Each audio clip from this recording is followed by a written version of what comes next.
evening. Please stand for flag salute and brief allegiance to the flag of the United States of America and to the republic for which it stands, one nation, under God, indivisible, with liberty and justice for all. Bless us as we gather today for this Freeholder meeting. Guide our minds and hearts so that we may work together for the good of our community. Help us to be generous in our outlook, courageous in the face of difficulty, and wise in our decisions. Amen.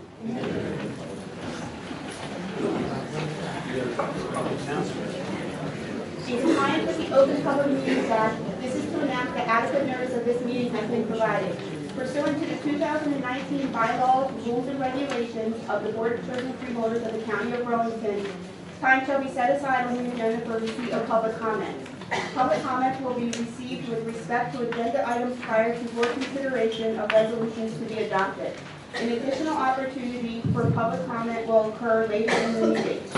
Public comments shall be limited to 5 minutes per speaker. Unused time may not be transferred to another speaker. Persons may speak once per public comment period. I direct the Deputy Clerk to enter into the minutes of this meeting this public announcement and the advance written notice of this meeting. Freeholder Hobson? Here. Freeholder O'Connell? Here. Freeholder Shane? Here. Freeholder Tiver? Here. Director Pulliam? Here. Thank you. This time I'll be looking for approval of the minutes of the regular meeting of July 10th, 2019. Conference meeting of July 10th, 2019. So moved. Second. All in favor? Aye. Opposed? I need to abstain from both. Ayes have it. This evening we have a recognition. Pleasure recognizing someone who's always gone above and beyond as a county employee. Josie, I know I speak for everyone when I say thank you for commitment to the county for the last 33 years. On behalf of the entire Freeholder Board, we wish you the best of luck in your retirement. I'd ask you and your family to come on up, please.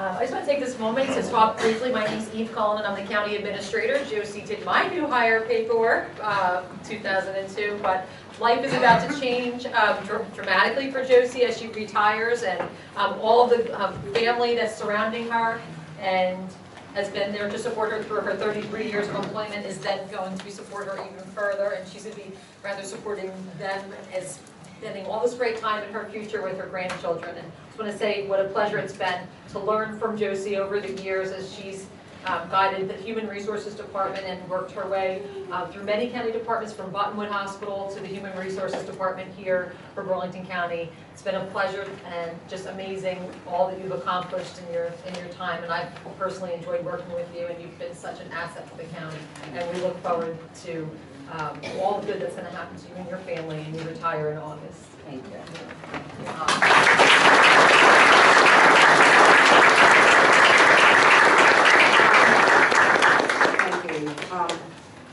I'm not feeling well, I might be nervous, but I wrote something, so hopefully I'll get through it. I want to thank you for this. I can't believe, it's hard to believe that it's been, as Dina reminded me, 3 decades since I've been here. It seems, I must be really old, but I didn't think that when I started at age 19 at Buttonwood that I would retire here after 33 years, and I'm truly grateful. I appreciate the great people that I've worked with and worked for. I am honored and grateful to the mentors that have taught me everything that I know, and I'm appreciative of the friendships, lifelong friendships that I've made throughout the years that I'll cherish.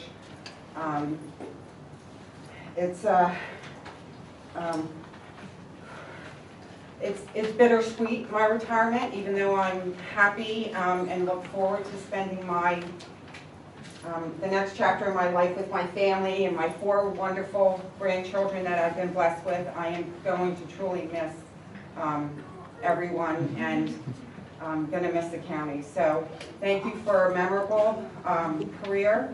Memorable. Memorable career.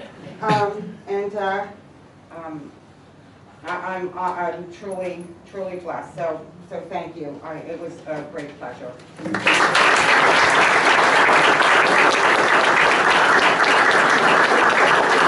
Get your whole family in.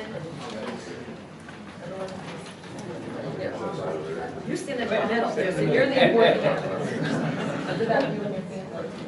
Yeah, no.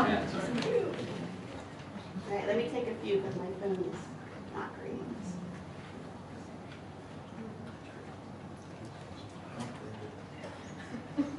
Perfect. I'll make sure you get them.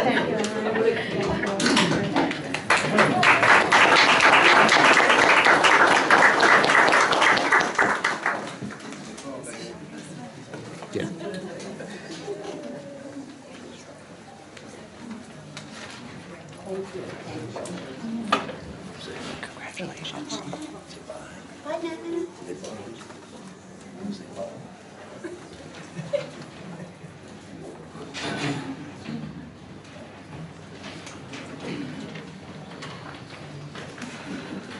Now we move on to public comment on the agenda items only.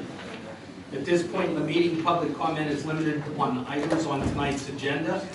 Anyone who wishes to speak on any other topic will have a chance in the public comment section later in the meeting. Please note that this is public comment and your opportunity to provide us with input and feedback. This is not a question and answer forum. A reminder, each speaker may only come up once per public comment portion. Okay, at this time, okay. All right, who wants to come up and talk on an agenda item? It's all over the place, it's mixed. Yeah. Doesn't say public. Go ahead. On agenda items. Okay. Before we start, Can you say your, everybody- excuse me, on can the- you state your I'm gonna name do that. and address for the record, please? Carol Melvin, Springfield, can the people in the back hear me? Thank you, because sometimes there's problems with the microphone. Agenda items, H13, H14, H15, H18, and H26. They can't shut that door. They can't shut that door. You do need to leave the door open. H13, 14, what was the next one? H13, H14, H15, H18, H26.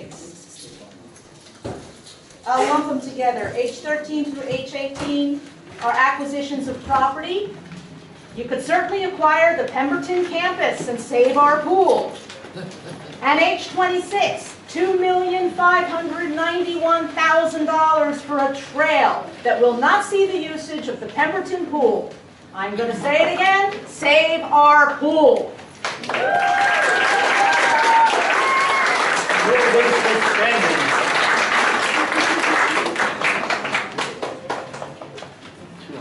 Anybody else on the agenda item?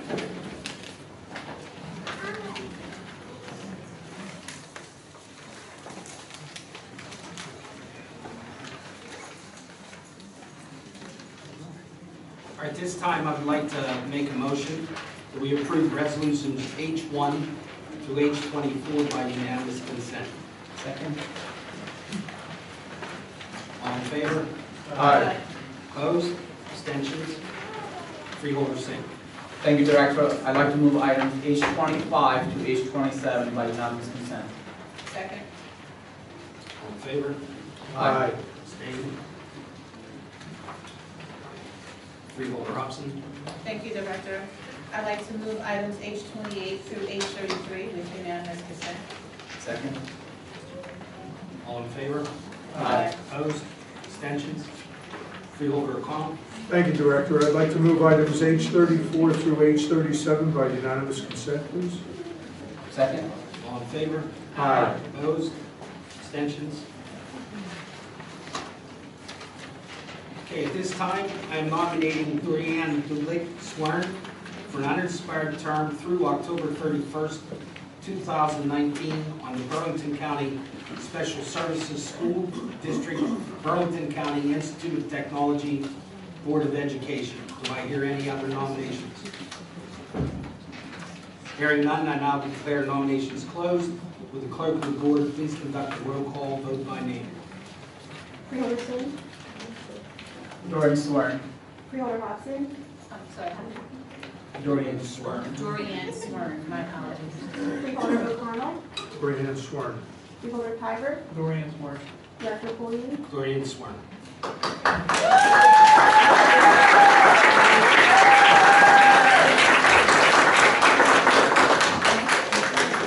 Okay, at this time, do we have any questions for the press? No?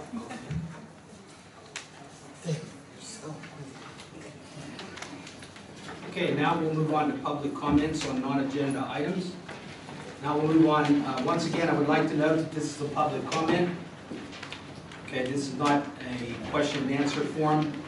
Each speaker will only come up once per public comment portion. Okay, at this time, who would like to come up and speak? Yeah, a list, there's a list. Can we Go use a ahead, you list? come up first, then I'll read the list, I'm sorry. I'm first on the list, so. Jeff Tittle, Director of New Jersey Sierra Club, and I'm here today because I was told, and again, I know we're not supposed to ask questions, that the county had issued the road opening permits for the Southern Reliability Link. And I just wanted to note our objection and our concern that when this was pushed through originally at the end of the last freeholder session by the previous board, it was considered one of the most outrageous acts that the Burlington County freeholders have ever taken. And we expected that from the old board. We do not expect that from this board. People here were elected because people in this county were opposed to the pipeline and the impact that it would have on the Pinelands and to their homes and to their community. Right now, the pipeline itself is being built in Ocean County by North New Jersey Natural Gas, and they're proceeding at their own risk, but they're also risking the public health and safety. The Sierra Club and Pinelands Preservation Alliance and Bordentown and Chesterfield, Fort Township and Chesterfield and other towns, North Hanover, are in court on this. Our briefs were filed last week. They are trying to push this thing through and rush it through because if they lose in court, they figure they won't be required to rip it out, but they may be. And quite frankly, that would also put the taxpayers of Burlington County on the hook because their risk is also your risk. We're very concerned about this pipeline and the safety issues that it has for the homeowners along the route, but also for the Pinelands itself. And we believe that the Pinelands Commission was wrong when they approved it, that they violated the comprehensive management plan. And now it seems that this board may be, or this freeholder board may be going along with one of the worst decisions of the Pinelands Commission that we are in court and as others to stop. We also are concerned about the issue with the previous board that's still being adjudicated about conflicts of interest and the stay that was in place for this. And so we're concerned that this board is now playing games with public health and safety to get around that by saying it's not going to be really road closures, it's going to be one lane, we're going to work around this. At the end of the day, you're either going to stand up for the people of Burlington County and put a stay on that pipeline and allow us to have our day in court, or you're going to side with New Jersey Natural Gas and the consequences of that pipeline if there's an explosion, if there's an accident, or from the environmental degradation and damage that that pipeline will cause to the Pinelands and to Burlington County. So I'm here today to ask you to rescind and stop this from going forward. The people demand it. This is not about special interests. This is not about, one group versus another. This is very clearly about protecting the environment, protecting the aquifer of 17 trillion gallons, protecting the Pinelands and all the species that are there, but more importantly, protecting the people of Burlington County. You were elected, first and foremost, to protect the people of Burlington County. By allowing this pipeline to go through, you're violating your oath of office. I don't care if there are powerful groups pushing for this. We asked the governor for a stay. He backed away from it. He wouldn't give a comment on it. You were elected to do your job, which is to protect the people of Burlington County. Many of you were elected because of the opposition to this pipeline and for protecting the pinelands and for protecting our water. And we're going to have a letter from 23 different groups, again, on this very important issue. So for me, and I don't want to spend, and there's a lot of people want to talk about other issues, this is critical. This project from day one has been fought with lies and games. They called it that it was needed for reliability. It wasn't. They said that it was needed to bring to the shore. It's for more development. Burlington County is getting no gas out of this pipeline. There is no benefit for the people of this county.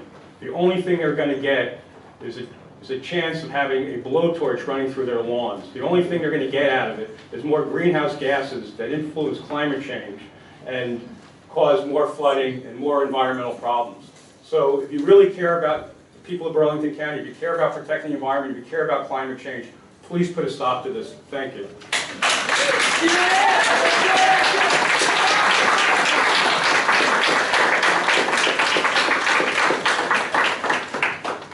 I wanted to make a brief comment. It's to the people here relative to the pool.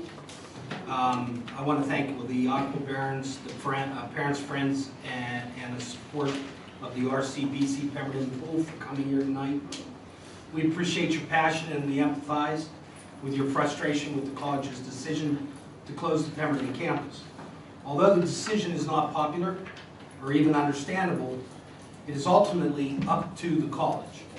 The Burlington County Board of Chosen Freeholders does not have any direct oversight of the college. Yes, we appoint a few members of their board of trustees, but that does not give us the ability to intervene on school operational matters. Burlington County does not have the capacity to assume operations or acquire any part of the Pemberton campus. Not true. The Freeholder Board shares your frustration, and we urge the college to consider all options available. My final comment on this issue is the people. I realize how passionate individuals have become, but they have wasted a lot of time in front of this board, and it should have been done in front of the college. I know that's not a popular or an acceptable comment coming from me, but people have known what the situation is, what we control, and what we don't control. People can talk about what we spend here. People should be at the college. They are the people that control this, not the Freeholder Board. Thank you.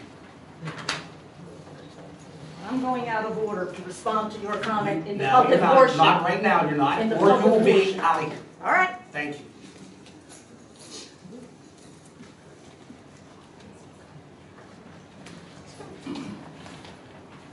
Okay, next we have Ryan Gresh. I'm sorry if I pronounced that wrong. No problem.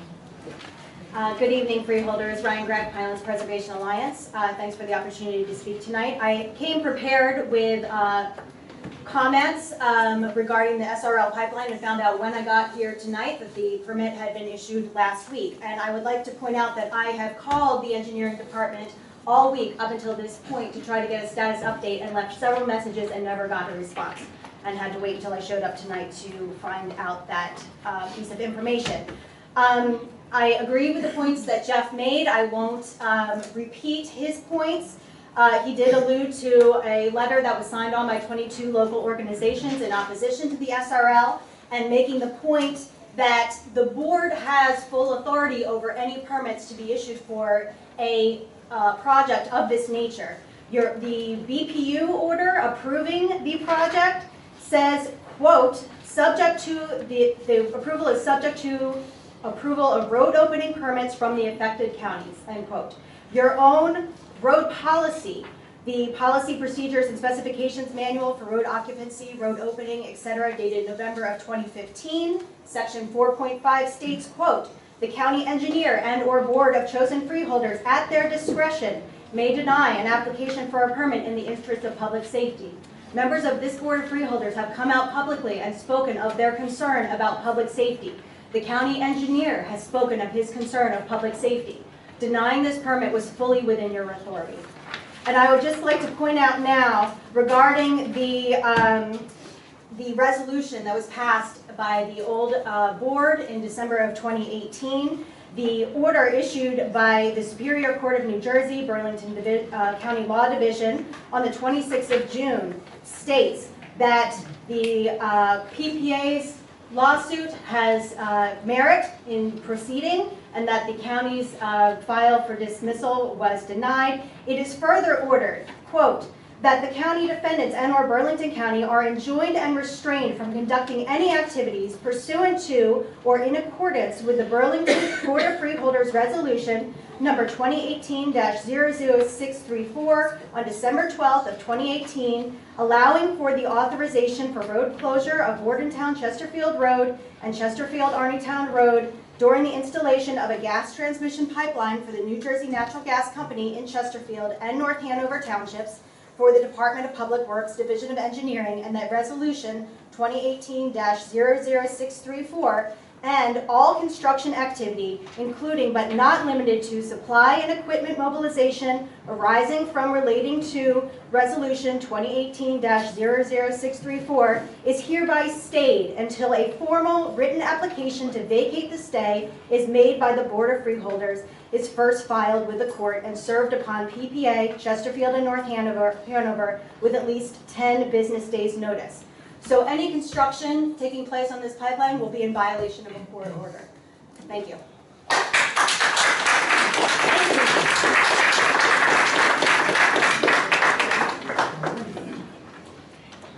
Okay, the next one, Mr. Carlton Montgomery.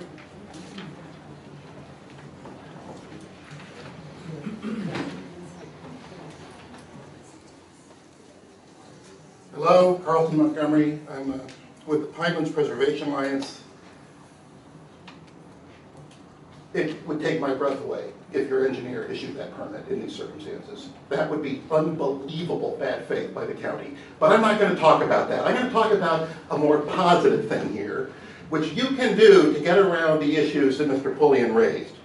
So I'm speaking on behalf of the Rancocas Institute, which is an organization that seeks to transform the Pemberton campus of Rowan College of Burlington County into a multi-dimensional facility serving the people of our region. I am also the executive director of Pinelands Preservation Alliance, which is one of the organizations supporting this effort.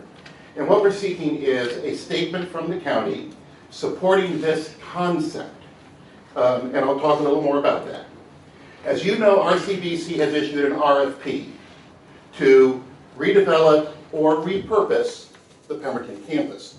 The responses are due next week.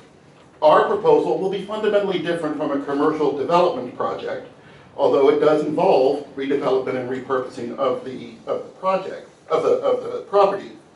But it aims to create a center for health research and education, public recreation, and natural resource conservation.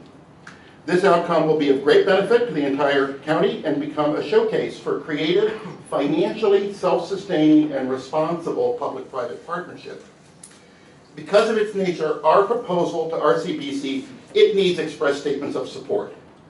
And the county is the most important of those statements of support. It's inevitable, given the county's role. We are not asking the county to commit money or personnel or to make any specific commitment at this proposal stage. We're asking the freeholders to authorize your Director of Natural Resource Conservation or another appropriate official to write a letter stating that the county believes this proposal is a good idea and wishes to participate in the planning process if RCBC endorses our proposal in response to the RFP. The vision we're putting forward would include public recreation facilities and programming operated by the Rancocas Institute on a break-even financial basis through user fees and grants. The site provides existing recreational facilities, including the pool, but others as well, that are actually vital to the broader community and don't have any obvious replacement, as you've been hearing time and again in these meetings. They should be maintained. Existing and restored natural areas will provide trails, opportunities for education and research, and places of rest and meditation, as well as access to Rancocas Creek for canoeing and kayaking. We want to include teaching and demonstration programs for nature education, natural lands management, the restoration of natural habitats, and green energy and stormwater infrastructure. Again, operated by Rain Focus Institute, but in partnership with interested universities, colleges, and schools. There would be a community health center. This is a critical piece that has an emphasis on both in-office care and nature-based therapies. A hub for a trail system connected with the county's existing system will form a central focus of the center's nature recreation-based therapies. There would be a collaborative workspace for businesses, schools, nonprofits, entrepreneurs, and practices around public health, community service, nature education, and other good things. There can be commercial uses that take advantage of the setting and are supportive of the other activities, things like, for example, perhaps a food market, a restaurant, perhaps a farm-to-table operation, because there's plenty of space there. And there would, of course, be water and walking trails that connect with the county's Rancocas Creek network. So the nonprofits that are involved in the project have the organizing and fundraising skills to manage the process and bring these ideas to reality.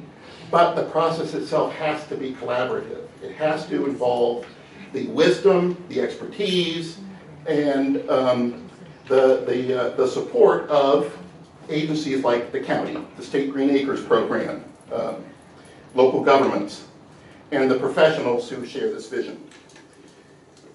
Again, even to have a chance to show RCBC that this concept has support from the county, even have a chance with RCBC, I think at this stage of the game, we need to have support from the county. It is such an obvious big player in this field.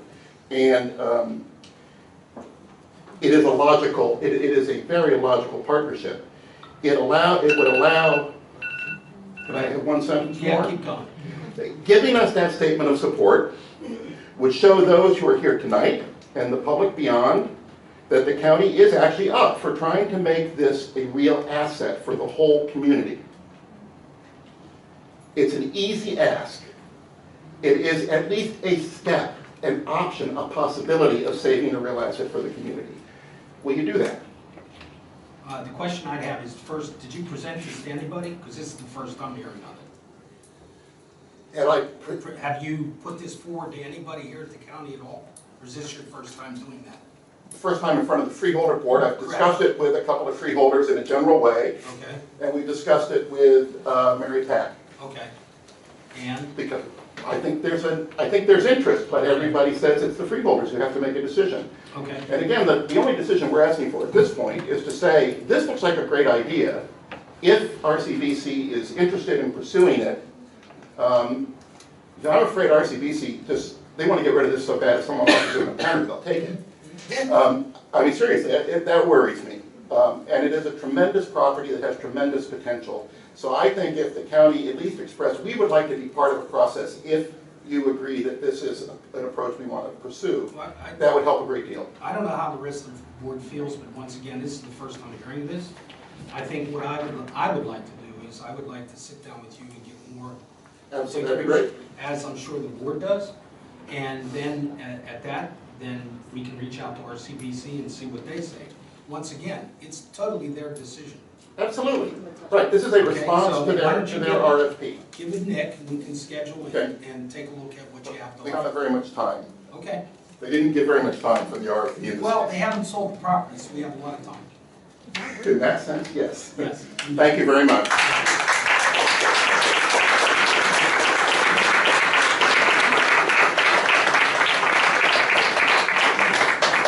I just want to be clear about one thing. This board has said all along that we want to see that pool taken care of. It's not our responsibility to do it. So that is why I recommended that we listen to what Mr. Montgomery has to say. Next, Sandy Wilcox.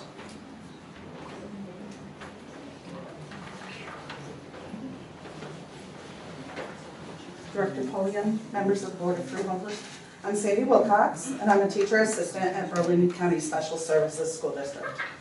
I'm here tonight representing our Education Association. We'd like to take this opportunity to thank you for appointing Dorianne Swern to the BCSSSD BCIT Board of Education. Dorianne is a devoted retired educator.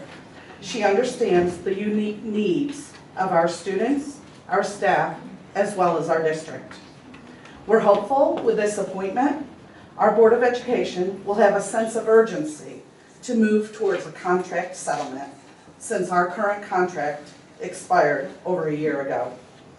We'd also like to take the time to thank you for taking the time to listen to the staff of BCSSD, and we look forward to continued communication. Thank you.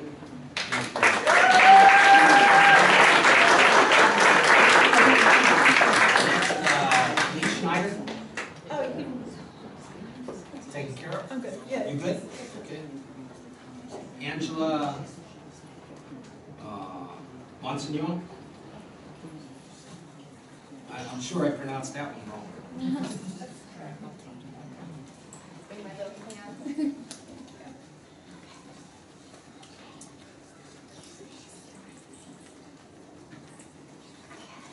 Thank you. I just have Could you just state your name? Oh, I'm sorry, Angela Bonsignor. I'm here about the college pool. I'm on behalf, speaking on behalf of my family, but also my mother, Barbara Long, who is there teaching tonight, and she's been there for 30 years, and has started the swim team, and probably has taught half of Burlington County how to swim there. So the pool means a lot to our family, so I just felt like I needed to come and let everybody know that. My 2 daughters are on the swim team, and my children have learned to swim there, so it's very important to us that the pool remains open. If you've been there, you can see it's in wonderful shape for being as old as it is, and it's just very important to our family, so I thought that was important to share, so thank you. Thank you.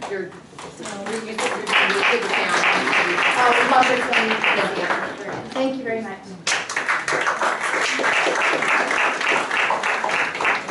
Gary Douglas?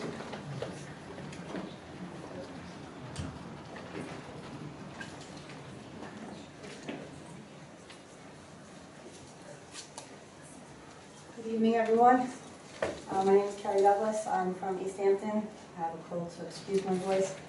I understand that the RCBC pool, the decision is RCBC, but I also understand that you do have influence with them, perhaps more than you even know.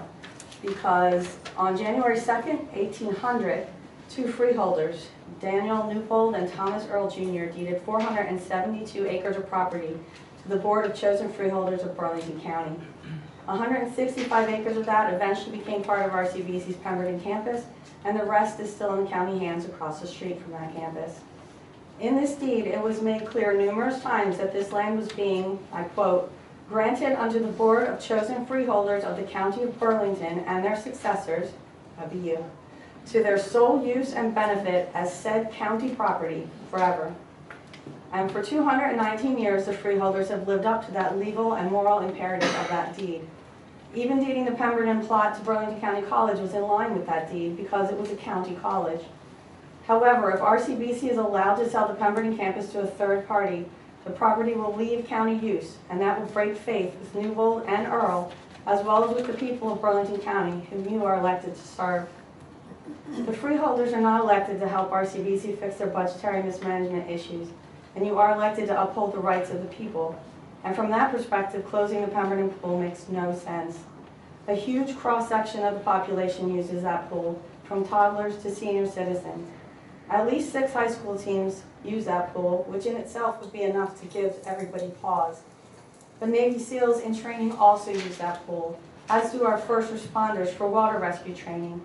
And with the worsening of the frequent flooding in this area, we should be expanding our water rescue training, not taking away a training facility.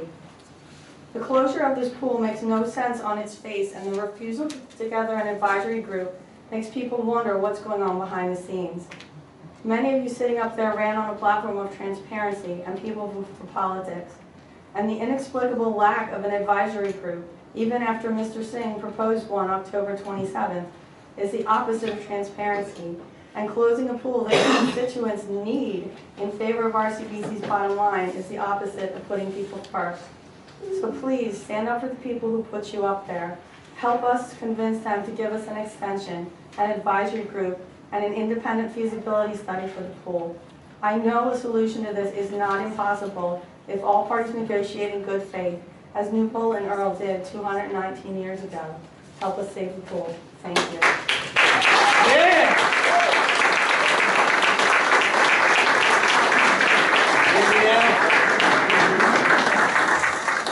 Next, Chris Gaskell.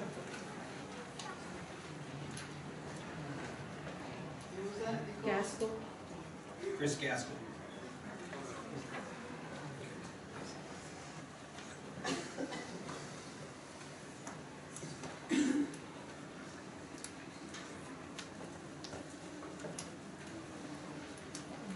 Chris Gaskell. I'm a resident of Burlington County for 50 years, taxpayer for 40 years, and I'm for the New Jersey SRL gas.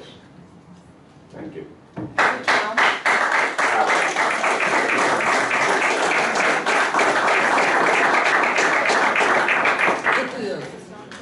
One guy. Sarah Wixer. Two guys, three guys. Sarah? All of our help. Good. Good evening, Board. I didn't come for the pool, the pipeline. I hope everybody understands. You need my address and name? Just your name and your town. My name is Sarah Woodhouse. I live in Delray. And I hope that you guys are just as passionate about the subject that I'm about to talk to the board. Ma'am, you need to talk to us. I'm not talking. I got you. Okay. I'm just going to bring up the county issues that I have currently with the psychiatric services provided for Burlington County mental health residents. My son is 15 years old. He's had mental health issues throughout his lifetime. Now recently we were at the SCIP unit, which is a county funded program, which is the Screening Crisis Intervention Program at Virtual Hospital, now Virtual Hospital, Willingboro. We had to take my son there for suicidal thoughts, and we stayed there for 8 days. Not in a room, not in a SCIP unit, but in a hallway, in a chair, with no bed provided, with no HIPAA considerations, as my son was confronted by the security staff at one point to take a shower because of his mental health issues create hygiene issues in front of other patients, in front of other people in that building, only to be left at that facility with no services, exhausted, frustrated, and unable to live in a hallway for any more days. We were referred to the FIC unit, which is Family Interventionist Crisis Unit, also funded by county program or funded by county money at Legacy Treatment Centers. We attempted to contact, call, got no response from Mr. Dan Blank over that organization who runs that program. Not a single response. We actually had our school psychologist, which is part of this IEP program, reach out to this member at the FIC unit to get services for my son, and he didn't return her emails. So with no services in place and with the barriers for mental health treatment with performed care and having a CMO and being able to provide, well, I can't seek those services. They have to be initiated by a clinician who can write the criteria. And because we didn't have services that were provided by the SCIP unit after we were discharged with no services, we stayed with nothing. And the FICU did not follow up, did not contact. Finally, my mother marched in their office and refused to leave until someone spoke to her, only to be told, we promise we will follow up and do something, to get no response. Last week, my son had cited suicidal ideations, reached out to a friend. A friend tormented emotionally, sent the screenshots of the text messages and the intent to my mother, who called emergency crisis response to perform care. Now we went back to subunit, back to the hallway, back to a chair for 3 more days. No room, no bed, no decency. And now my son is committed into a psychiatric hospital in Piscataway for Rutgers Behavioral Health. And I feel all this could have been avoided if FICU would have followed up, as we were referred to do, by the skip unit, entered into performed care for referral for CMO and put in residential care. I presented this today in family court, and this is a shame that I had to give up custody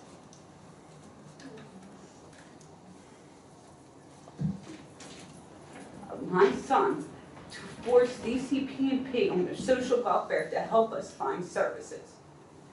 Because if he gets discharged from that psychiatric hospital on Tuesday, I cannot ensure his safety. And I feel that somebody did something the first time around. Actually, it's not even the first time around. We would have avoided psychiatric hospitalization. I wouldn't have had to give up custody. I wouldn't have had to force DCP&P to take care of him because I can't ensure his safety. I went to Troy Singleton's office, I went to Andy Kim's office, and I'm coming to you because this is the stuff I want to address on the county level. On the state level, I will ask my representative to handle the DCP&P stuff. On the federal level, I ask the Medicaid and Performed Care from Andy Kim. But I want to know what the Freeholders is going to do about the lack of services for children at the skip unit and with FICU that is funded for this county. And God forbid my son took his life. That's all. Now, just to let you know, I was, early on, I was told about your situation. I understand there's been some updates, and I'll ask you to get with Nick, okay, so that he can pass along. I'm very sorry what you went through. Hopefully we can get it corrected if indeed it's something that bad that we need to look into, and we will look into it. I feel no child should go over to the skip unit at this given point. I don't think that they can offer adequate service. I don't think that they don't have the adolescent side. They have an adult side, but they have not one single bed for adolescents. And no crisis response team should be sending any child over to the skip unit just for that reason alone. They should go to anything outside of the Kennedy, Monmouth County, Piscataway, wherever. There's no beds for adolescents, and their decency for one is not protected. You won't allow a child to sit in a chair for 8 days with mental health issues. I don't get that. I don't understand. I have to tell you one thing outright. I'm shocked to hear this, because I can tell you that all I've ever heard of our services in all those areas is top notch. So, like I said, get with Nick for me, please, and I think he has some information to pass along too. I also would like to request to sit down with the board to discuss the timelines of the event. Get with him, okay? Thank you. Thank you very much.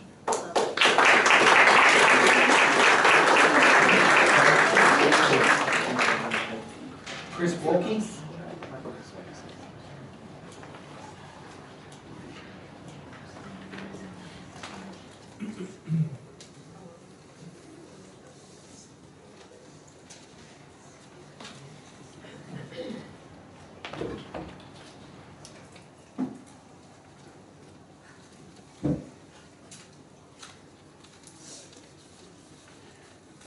My name is Christopher Bolke. I live in Chatsworth, Burlington County. I am a member of the International Union of Operating Engineers, Local 825, which covers the entire state of New Jersey.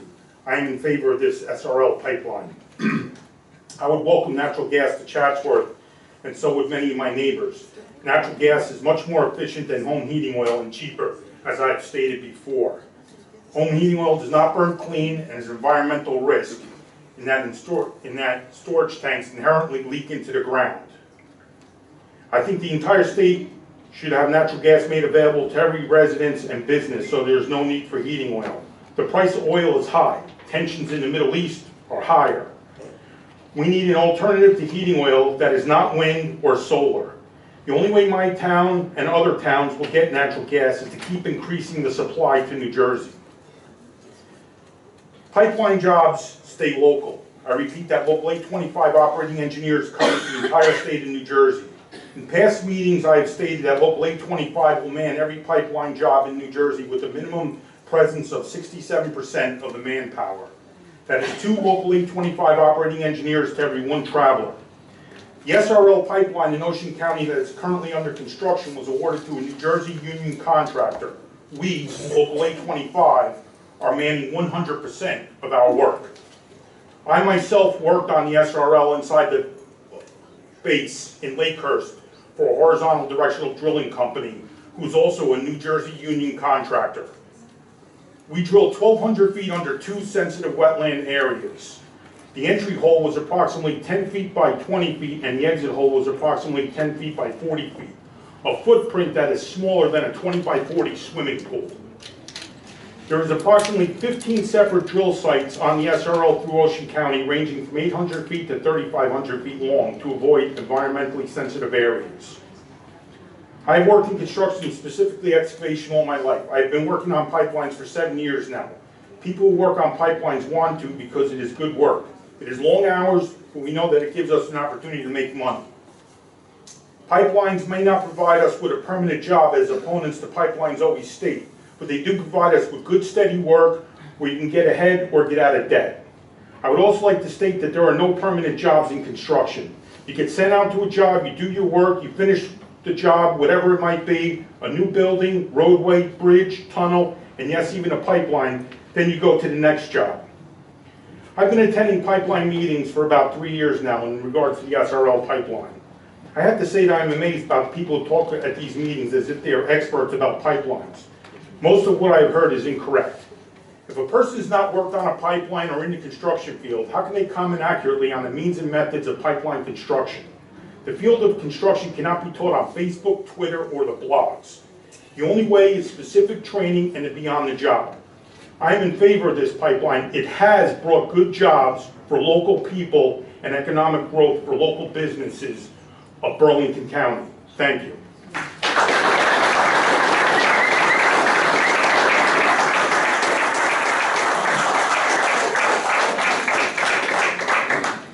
Agnes Marcello.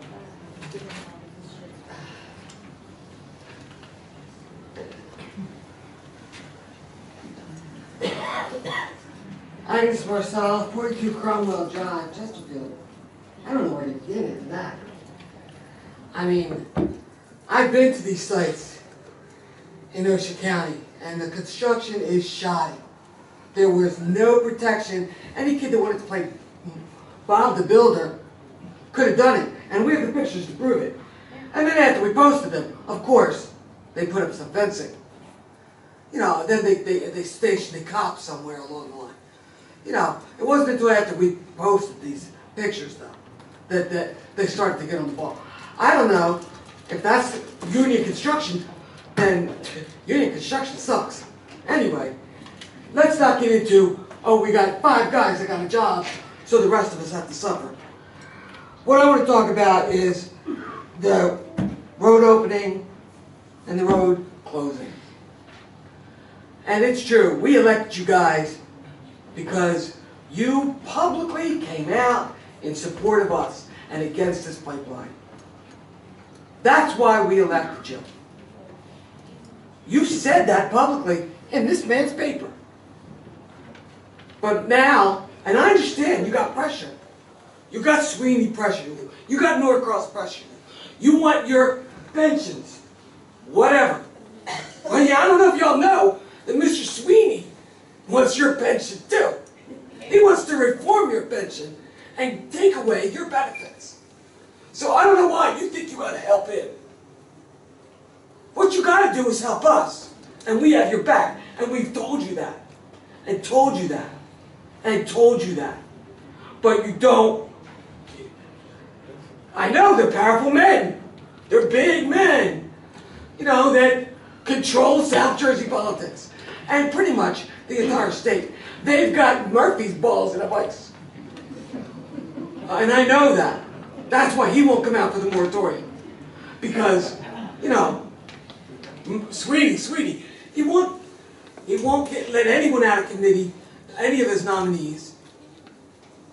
You know, I don't, because, and it's all about the pension. That's what he tweets about all the time, because I follow him. He wants your pension. And he thinks the CWA and the teachers, nobody is voting in a block that's going to be able to get him out. You know, I mean, what you guys did with 825 members on this board last year is despicable, and I thought you would correct that. And the judge wants you not to let any construction begin until that case is settled. Because those members are corrupt. Now, the members that do the work might not be corrupt, but the union representatives, we know how it is in New Jersey. We all live in New Jersey. You're a union manager, like, what do they call it? No work but pay, no show but pay. I forget, it's some kind of Costa Nostra term. I don't know. But, you know, I live in New Jersey, I know what's up. And I know Sweeney is really, and Norcos are really pressuring you guys. But I urge you to stand up to him. You could do it. He's going to take your pension either way. You know? But we'll give you another year in office, another term in office, if you help us. You know, it's just very disheartening. I mean, I feel for these people with the pool. I understand you say you guys don't own the pool, whatever. But, you know, look, Mr. He's got a great idea. I mean, you guys should go with that. It's a win-win for everybody. It's right next to the PPA, to the Finance Commission. Maybe you guys could do that. Maybe you could move on getting Sweeney replaced, because we don't need the governor to say yes or no on that. You just need to have the guts to say, Sweeney, you're out. And we'll have your back on that too. You know, he might not sue you. He's not the chair anymore. What does he need that position for? You know? Replace, what's his name? Erlin. Replace Erlin. I'm sorry, I got Sweeney on the brain. All right. Good luck.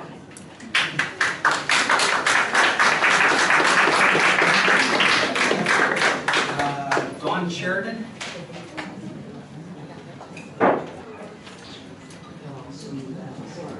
Dawn Sheridan, Chesterfield, New Jersey. So I have to say, I see a lot of union guys out here. You know, my husband's a union person, and we support union jobs. But I have to tell you, the guy that stood up here, like, we saw Fletcher and Kramer's trucks, and I'm like, they are crap. But if he's telling me that Local 825, which is your union, Latham, is telling me that they did that work, you guys should be ashamed of yourself. That is the most horrendous work. And you guys have to know, I've been talking to different people that have used them and have said their motto is go and do as much damage as you have to get the job done, and we'll worry about the consequences later. Really? That's what we're going to do? We've had you guys with this compressor station. You promised us time and time again that you were going to be out there observing what was going on, and time again they did things behind your back. In fact, Bruce Gargano was like, what do you mean they went in our right away? Here's pictures. Oh, and then Joe's like, well, we stopped them. Well, what are you going to do if something happens? You guys say, well, we stop them after it? No. Joe Brickley and the engineer's office should all resign. You know why? Because none of them have answered any questions. I'm on that route. I have a despicable neighbor sitting behind me who should be ashamed of himself also, okay? But Joe Brickley hasn't answered any questions. Where is it going? How are we getting out of our driveways? What if we need EMT and medical? You guys don't have to deal with that. But I know somewhere down the line you guys have grandparents, parents, and things like that. You would not want that uncertainty, and especially as a mother. I don't want that uncertainty. How do I get my grandmother out? How do I get my son if he needs to go to the hospital? Does the reaction time going to be there? Like, what if she has a heart attack? Who do I blame? And I'm so tired of everybody saying you guys don't have voices. You do. My voice is little. Our township committees is a little louder than mine. Guess what? Yours is louder than theirs. Andy Kim's is louder than yours. So I'm tired of everybody saying that you guys don't have voices, because you do. We elected you to help us because we can't get through some of those doors. Okay, that's why we elected you. And I hate to tell you something, when I vote, I don't vote Republican or Democrat down the line. I vote for who I feel deserves to be up there and by their actions. And we've asked you guys to look at everything, and you guys haven't come out. And that's what's upsetting, is you haven't looked at it. Okay, so when we're up here, you know, we're important to you not only as people of the Freeholders, but personally too. Like, I have to worry about my family. Everybody else on the route has to do the same. It may not be in your backyard, but it is, because at the end of the day, that guy sat up here and said, I'd love for all natural gas. We're not getting it. We can't tap into it. It's no benefit to us. But I will tell you what is going to hurt all these taxpayers sitting here, and that pool will be a second thought to everybody, because first of all, I think it should be open, but when the road starts collapsing, who's gonna fix it? You going back to local 825? No, they're gonna wipe their hands clean. NJNG, wiping the clean. Transco, wiping their hands clean. The taxpayers are gonna do it. Do you really think that every taxpayer in this county should have to pay for the mistakes of them? No. So unless you guys are willing to make NJNG and local 825 set up a fund of in excess of $1 billion to fix any repairs that may come up, you should not even be entertaining any of this. Because at the end of the day, I don't think anybody, my taxpayer dollar, Del Rand's, none of them should have to pay for the mistakes of anybody. I don't mind paying for Smithville. I use it. So go ahead, use my tax dollars to fix the bridge and all that because I do use it. Whatever for the pool. Do whatever you got to do. I mean, I don't use it. I went to school there, but I don't use it. But other kids do, and I want to see kids happy. But again, at the end of the day, and Dan knows he's seen my dog in action. You guys all know about my dog. The one thing I'm worried about is how many people am I going to, if something happens, have to be there for? And how do I do it when it happens to me? How do I look at these people and say, I tried? Because I can't. I mean, this has ripped our neighborhood to pieces. I see my neighbor in the thing. I've got nothing to say to him. He should be ashamed of himself. And you know what? I don't feel like being like that. We used to be a tight-knit community. And we're not. It's like we're all picking sides. We're here, but the one thing that stays changed is the ones that are still there and still behind us are just so worried about what's going to happen.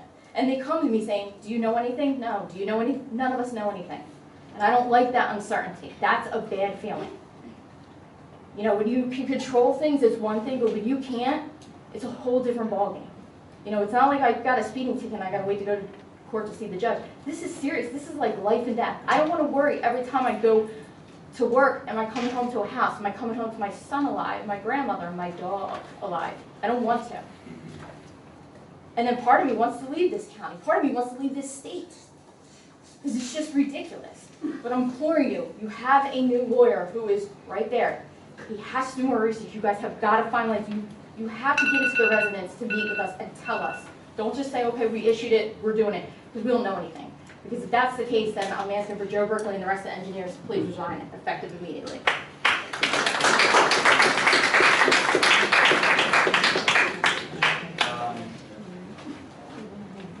Pat Crusoe. Pat Crusoe.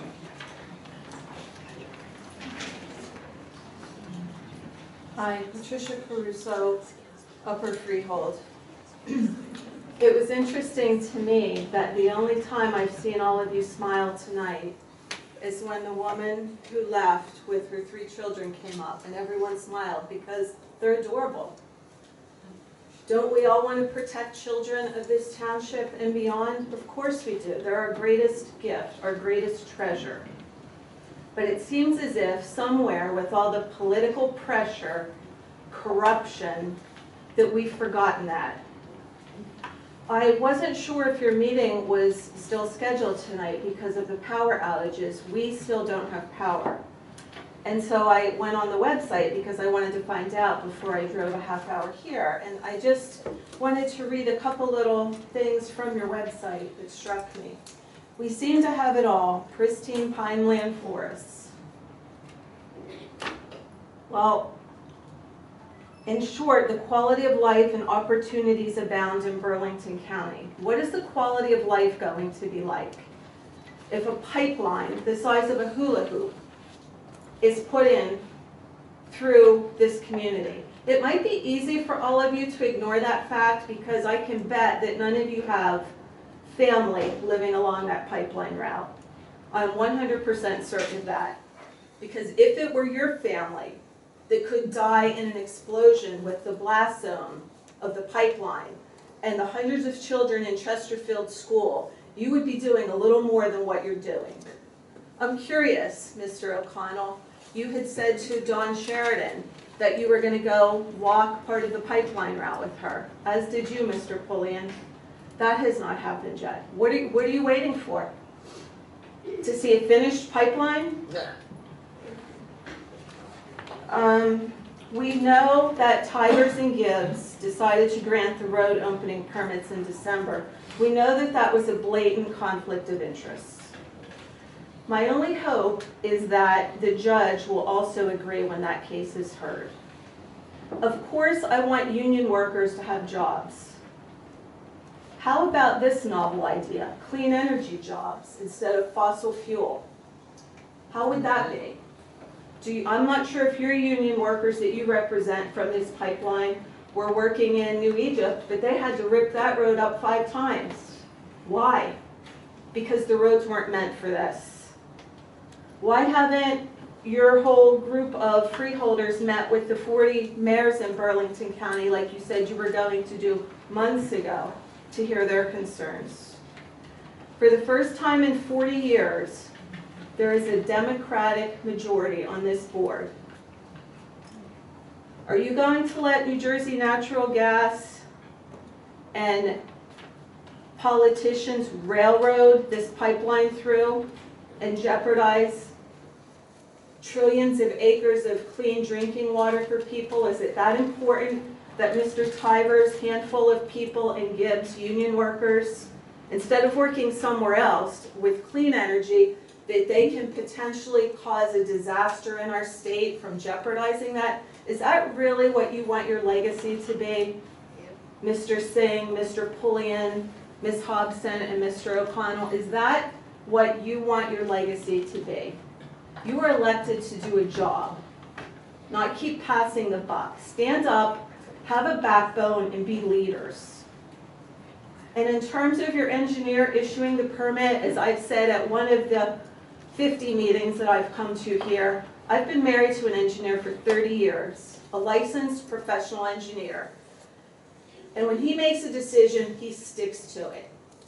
There's no wavering, there's no maybes. He wrote an extensive report, your engineer, Mr. Brickley, years ago, that this was not a safe route. Have any of you read it? I'm curious. Why all of a sudden, in the past week, is that now a safe route? Is he being threatened? Is someone in this whole political system threatening him? That unless he grants this, that he won't have a job, that he won't have a pension? Honestly, I wouldn't be surprised. That's the amount of corruption that we have in this state. I'm asking you to be ethical, to be leaders, the 4 of you. I know what your thoughts are in Gibbs. Just railroad everyone and get this passed. Find union jobs for people in clean energy, not fossil fuel. Thank you.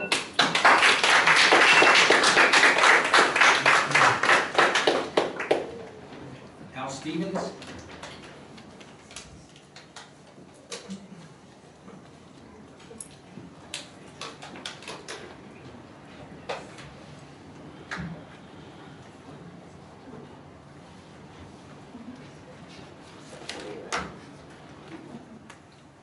How you doing? I don't know if I need the mic. My name is Al Stevens. I'm from West Hampton. I talk loud. I'm a disabled vet, retired military, and I learned about this area before I even came here, when I was out processing at West Point. My wife and I was also military retired. We were looking for a place to come and to have a child, and we were looking for a family environment. I've never felt closer to any individuals than the people that's behind me right now. They embraced me. I thought I was tight with the guys in the military, but they embraced me hard. I've eaten their cooking, I've played with their kids. We've done a lot together. Got some chocolate? Yes, chocolate too, yes. Brownies, I love it. And I just love these people to death. And it hurts, and it hurts them. What hurts them hurts me. And losing this pool really hurts them. First I went to the pool to teach my daughter how to swim when she was 3. And I met 2nd, 3rd, and 4th generations that have swam in that pool. And I knew I came to the right place. I knew I retired in the right place. And I wanted to be just like them. I wanted to have 2nd and 3rd generations swim in the pool. I didn't learn how to swim until I was in my 40s. They encouraged me to get in there and learn how to swim, and I splashed around. I love it here. And I'm asking everyone here, do what you can to save the pool. I don't want to move. I'm so happy. Came here, brought it home. I thought I was in paradise. I didn't want anything to change. And I still don't want anything to change. I want to keep that pool. I want to be pop watching my grandkids swim in that pool. You know, I've never been closer to any area, and I've been around the world, and I love it here. I don't want anything to change. And I'd also like to add, that area of Pemberton could be like a fun a funplex, batting cages, bowling alleys. The gentleman who spoke earlier, you can add so many things there. It could be a mini Great Adventure without the roller coaster. It's true, and I really love it here, and I don't want anything to change. So do what you can. I'm putting my faith in you guys, and just keep it the way it was when I got here in 2009. Thank you.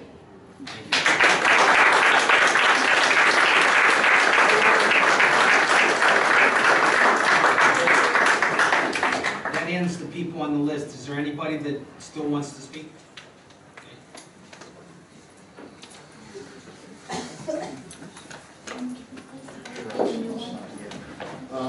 Yeah, I'm here to talk about the Southern Reliability Link. And name?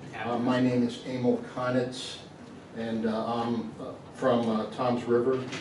I serve on the Defense Enhancement Coalition. I advocate for the Joint Base. I'm also a member, an appointed member of the Military and Veterans Affairs Council.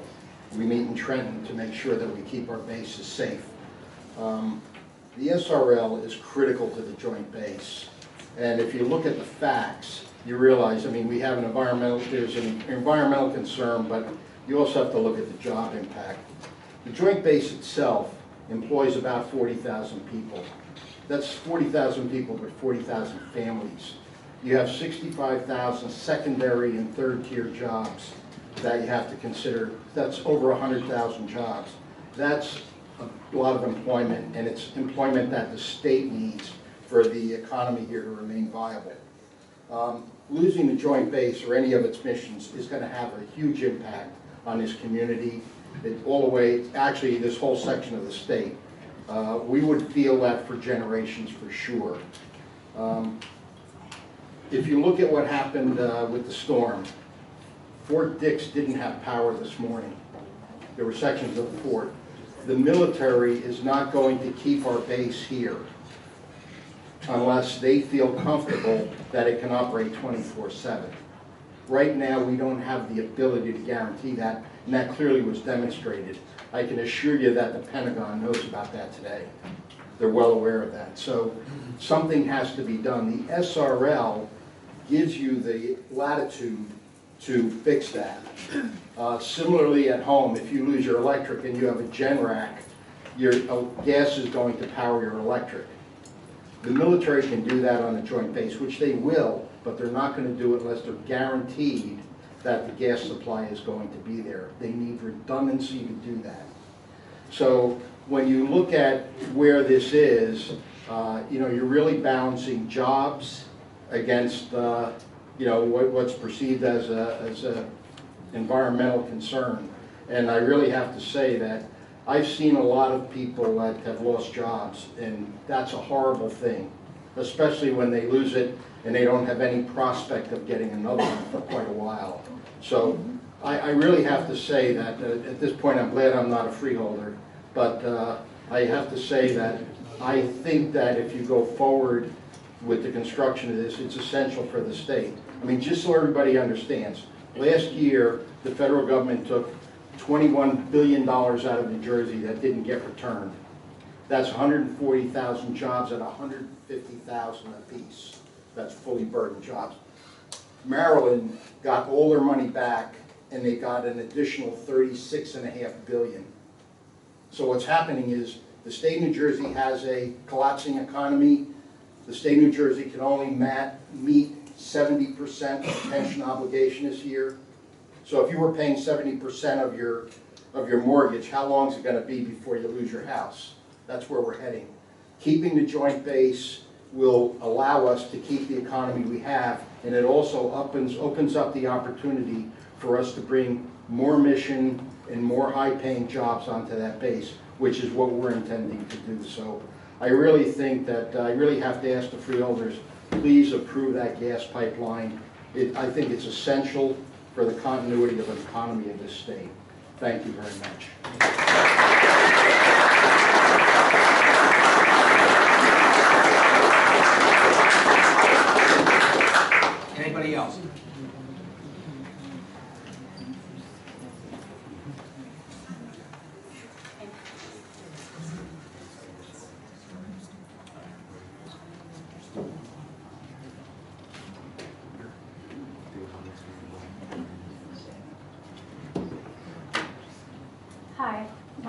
is Justine Miller. I'm from Browns Mills.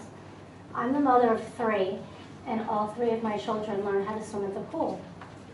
My youngest here, Parker, has been on the swim team for 2 years. And the first year that we were there, one of the kids, which was one of the slowest kids, if you were there, you would have been just as emotional as I was. It wasn't my kid, but it was one of the last kids swimming. And everybody around the entire pool cheered this one kid on, no matter whose kid it was, to the end. Every single swim meet, this family does that for our team, for the other team. Sometimes it's my son who's last, and they're cheering him on all the way to the end. The other day, on the way home, he said, "Mom, you know what I want to be when I grow up? An Olympic swimmer." He might never get there. Some of these kids might get there. I think that you should give them that opportunity. Wouldn't it be awesome if a Pemberton Township, Burlington County resident kid was an Olympic swimmer that won a gold medal? Give them the opportunity to do that. At least support us with the pool. We won't have, I mean, what does Browns Mills and Pemberton have? Everything's closing. Everything's leaving. What do we have for our children? There's going to be nothing there. We just had another robbery the other day. We need parks and family things. The pool created a huge family and support that's positive in our community. You really need to support that positivity because everything is leaving in Pemberton. It's vacant there. Drive through there. We need to do something with the property. Come up with ideas. Maybe the lady that was here with the mental health problem, maybe we can have a mental health facility that solves some of the problems with this property. It would be a waste. It's a waste sitting there. The only thing we use it for is the pool. There's a beautiful gym there. We don't have soccer fields. We have to use the high school soccer fields. What if we had soccer fields? Think about all the things that you could bring to Pemberton Township with this piece of property. Thank you.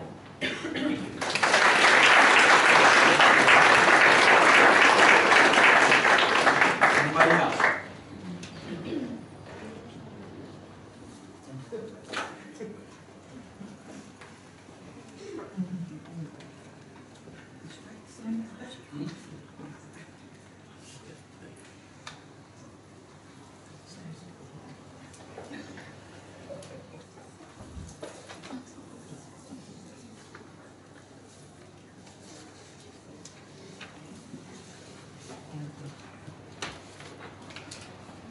Good evening. My name is Gloria Archambault. I live in Browns Mills.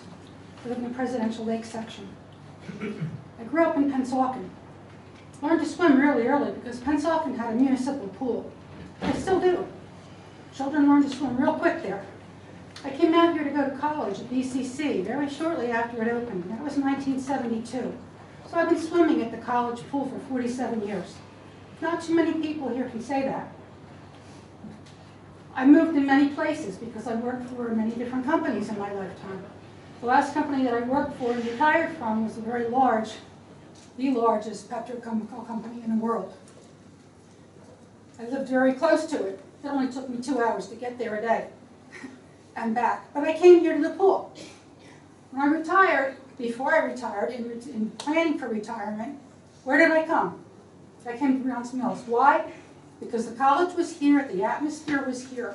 So I cared about the sewers. I got a septic tank. I don't care. Do I care about the water? I got a well. Do I care about oil heat? No. Because you know what? This is not going to explode on me. Put the tank above the ground, protect the tank.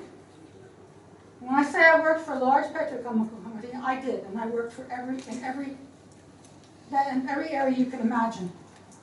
Okay? I was in research, so we did everything. My only question to you about the pipeline, now I'm supporting the pool, and that's why I'm here, because Mr. Montgomery has a fantastic idea, and I'll do everything with as many people as I can to try and get that to go through, and I really hope you guys support that, because you're going to bring people like me back. I'm a taxpayer. I moved here in 2002. I retired in 2015. And the pipeline, my only question to you about the pipeline, As these guys say, they drill underground for so many feet, they drill it up at different angles. Well, that's already great. Do you think about what's going to happen? And I don't know if anybody's mentioned this, but what happens if a section of that pipeline leaks? Think about it. Well, it's going to come up to the ground. You're going to have all that LPG coming up to the ground, the liquid petroleum gas is going to come up there. It's going to kill everything around it. First, it's going to kill the plants, the animals. What happens with an electrical spark from a storm? We only get one like every other day. What happens to a spark when somebody tosses their cigarette out the window into that area? Or what happens if it leaks where somebody happens to be camping and they're having a fire? That's what I want to leave you with. Thank you. Thank you.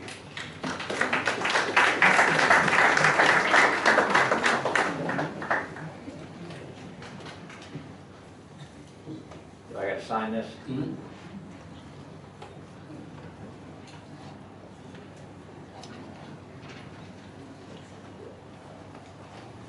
Hello, my name is Robert Chamberlain.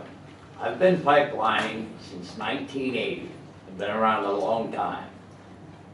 I also live in New Egypt, where all this pipeline's going, where the roads are being shut down. In fact, if anybody rode through New Egypt, you gotta be a magician to get through town. There's so many jobs going on.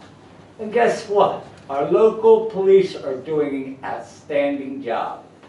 One at one end, one at the other. School buses are going through, ambulances. Yeah, I don't like all this building either, but it's gonna happen and it's gotta happen. But the people are handling it. My concern is that the residents are not notified. I know construction, I know pipeline, I know work, I know dirt, I know these operators behind me. I've worked with them. They will do anything in their world to take care of the people. The contractor, I don't know much about over there, but he's got some good people working for him and he's got some good people in that office. They handle the rains. We've had some bad weather in my business the last couple of months. It hasn't been easy on us, and things happen. They're doing a good job. Anybody that lets their kid out on 539 to go look at a construction site's got to be crazy. There's been like 10 fatalities there already in 6 months. Just for, not because of construction, but just because people don't pay attention. It's all about them. Well, the only thing I can ask you guys to ease these people behind me, let them know, give them a plan of attack. This pipeline is a half-mile across the field from me and a half-mile down the street. I didn't know they were going to put a loop in it. But guess what? I do now, only because I can look at it and figure it out. Let your residents know. Facebook is not cutting it. All it's doing is getting people riled up and they don't understand the business like I do and some of my brothers behind me. Thank you.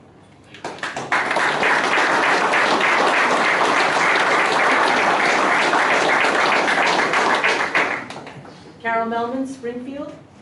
I'm going to read a postcard sent to Barbara Long, who is retiring August 4th from the pool after many years. Dear Ms. Long, thank you for letting us use your pool. Thanks to you, we are 4th place in the world. It's not swimming, it's robotics, middle school. So you see, the pool's used for more than just swimming, and you guys need to understand that. Going back to the agenda items, H13, H14, H15, H18, and H26. Freeholders do have it within their realm to inquire as to acquiring the campus. Nothing prevents you from buying property. Nothing prevents you from even asking if you can get it for $1. That's the part I don't understand with you people. You haven't bothered to even look into acquiring the campus. Oh, and by the way, Mr. Montgomery's proposal, which I very much support, seriously mimics the one I handed to each and every one of you months ago. In fact, I've spoken with Mr. Montgomery and others. We all want to save the campus. But maybe it's because I'm female? Is that the reason you don't respect me and what I say? Because I'm really starting to think that's what it is. Thank you. Everything. I want to keep as much money in Mount Laurel as possible. From going to like the Wawas, like in Pemberton Borough. A lot of swimmers stop there after meets or before meets to pick up water or whatever. That's my major concern. Where is all the money going to end up going? In Burlington County or out of Burlington County?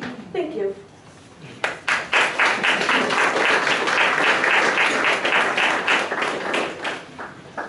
Anybody else?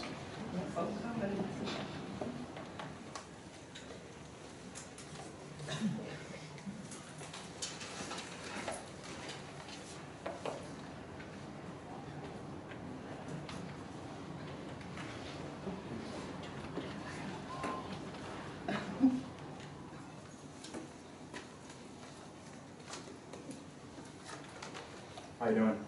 My name is Mark Bansky. I'm from Haddon Township, and I'm the president of the Suburban Swim Association of South Jersey. We're a league of swim league of 15 teams, and the Aqua Barons is one of our teams. They're a key member for over 30 years in our league, and they're home to the RCBC pool.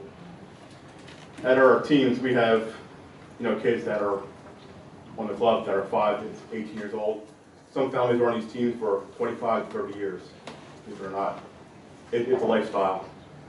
There's a lot of teams that go there, high school teams. There's over 8 high school teams that go there. Seneca, Lenape, Cherokee, Shawnee, Delran, Pemberton, Holy Cross. They all use the facility. We also have a USA swim team there as well, the Devil Rays, during the fall and winter times.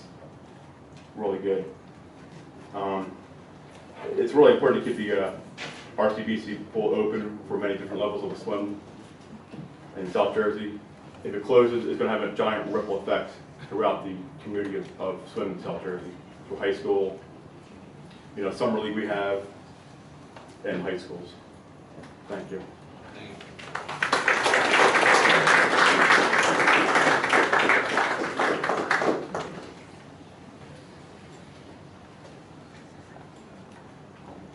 Hello, I'm Karen Schumacher from Vincenttown, and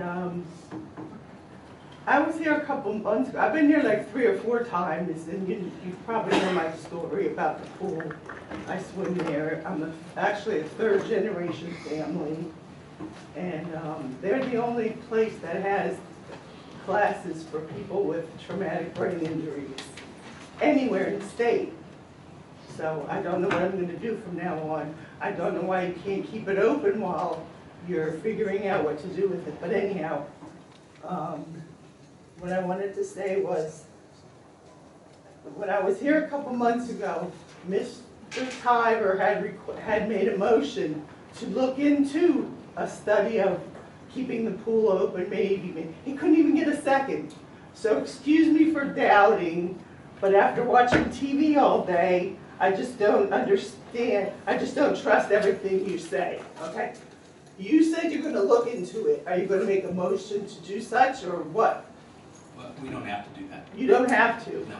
Well, are you going to look into it? I believe that He said just to form a committee to look into the feasibility study, and nobody would second it. Are you going to look into it this time? I believe that I proposed that we get with Mr. Montgomery to hear his proposal. So I think that's the same thing, isn't it? I don't know, is it? You don't have to make a motion? Yeah, I think so. No, we don't. Well, okay. Okay. You should get it on. Just. Thank you.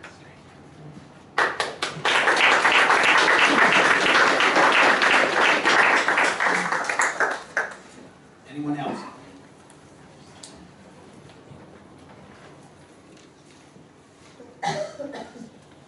Anybody else? Okay. This time I'll close to the public. And We've move got on. somebody. I'm sorry. I thought you just wanted to let people speak on the agenda. I have something that's not on the agenda. Sure, come on. Great. Yep. Mr. O'Connell. O'Connell. I'm here to hopefully give you some good news. Excuse me. Oh, I'm sorry. Your name and town for the record? My name is Alta Copeland. I live right here in Mount Holly. I was born here a long, long time ago. But tonight I'm here representing the 2020 census. And what I have to tell you is the census is hiring. Yes. Well, the census is hiring, but for you guys. They'll hear But that's the microphone. Yeah, you're right, you're right. This is a follow-up to that event at the Lyceum. I sent all of you a copy of an email telling you the importance of the census and how it impacts us. So tonight I brought you some information on complete count committees. We're behind time. We're part of the New York region, which goes from Maine all the way down to Cape May. Burlington County is needing to form a complete count committee. What the committee does is ensure response to the census and protect our interests. That's about it for tonight. And I want an opportunity to have a formal presentation, slide presentation. Do me a favor, please, before we leave, get with Nick, and he can arrange that for you. Who should I leave this information? Just leave it right with Nick. Thank you. Thank you very much.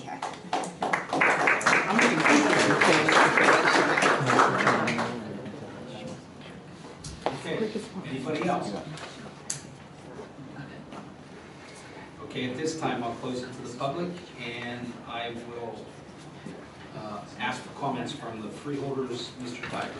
Thank you, Director. Got a couple things tonight. First one, Josie, I think, left. If she did, I just wanted to congratulate her and wish her good luck in her retirement and hope she collects many checks. Second thing is the pool. We've been talking about it for a long time now. As I said before, many times, there's 40,000 visits to the pool every year. It serves from toddlers to seniors and everybody in between. High school teams, travel teams, recreation teams, scuba diving instruction, first responders. And I've asked for an advisory committee quite a few times and haven't been granted that yet. And basically all I was asking for was to have people sit down, a couple people from the Freeholder Board, a couple people from the college, and some of the interested parties that are probably sitting here in this room tonight. And we're just looking for a sit down and just put some ideas together, try to come up with an idea how to save this campus. And Carol, the answer may be no, but we haven't gotten to that point yet. So I'm going to again ask for an advisory committee. Mr. Montgomery had a plan tonight that he presented. Hopefully we'll be able to sit down and make this happen before it's too late. So again, I'd like to try to keep the campus open and an advisory committee. That's all I have. Okay, thank you.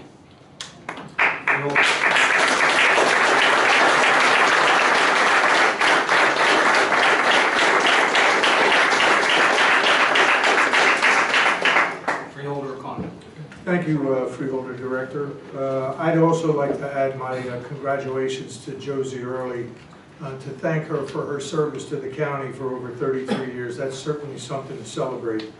And also to Dorianne on her appointment to the Board of Ed to the Burlington County Special Services District and Burlington County Institute of Technology. I was honored to deliver the opening remarks last week at the Burlington County Farm Fair.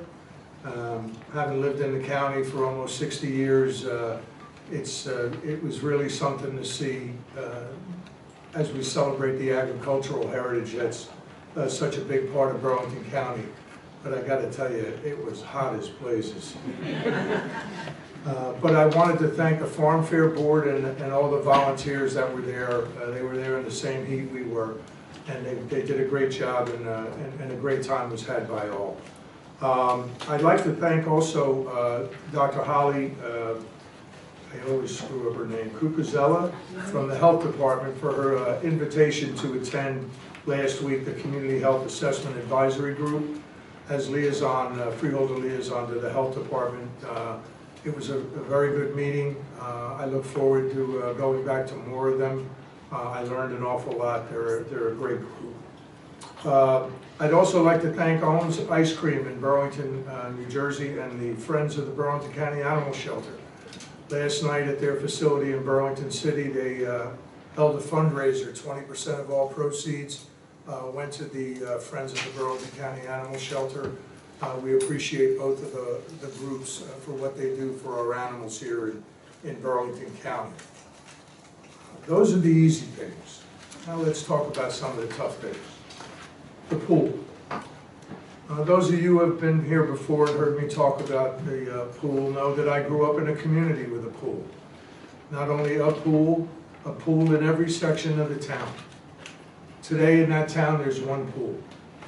The reason? It's a very expensive piece of infrastructure to keep going. You may have read recently about the YMCA, of which I'm a proud member for over 25 years. They're closing their facility in Burlington City. And they're doing that for similar reasons. The money isn't there to justify keeping the place open. It isn't that they don't want it open. It's just that the numbers don't add up. I hope all of you here, especially those of you who brought your children, I learned to be a lifeguard for free in the town that I grew up in. I'd love nothing better than to stand up here and tell you we're going to get you your pool and it's going to stay open. But I wouldn't be being honest with you. Part of my responsibility as a freeholder is to be responsible to the taxpayers and a responsible steward of their money. And if I could echo our freeholder director's remarks, all of you who have come here, I wonder if you have gone before Rowan College and made the same pleas. Because that's where it belongs. We've told you over and over again we don't have that responsibility, but people have told you that we do.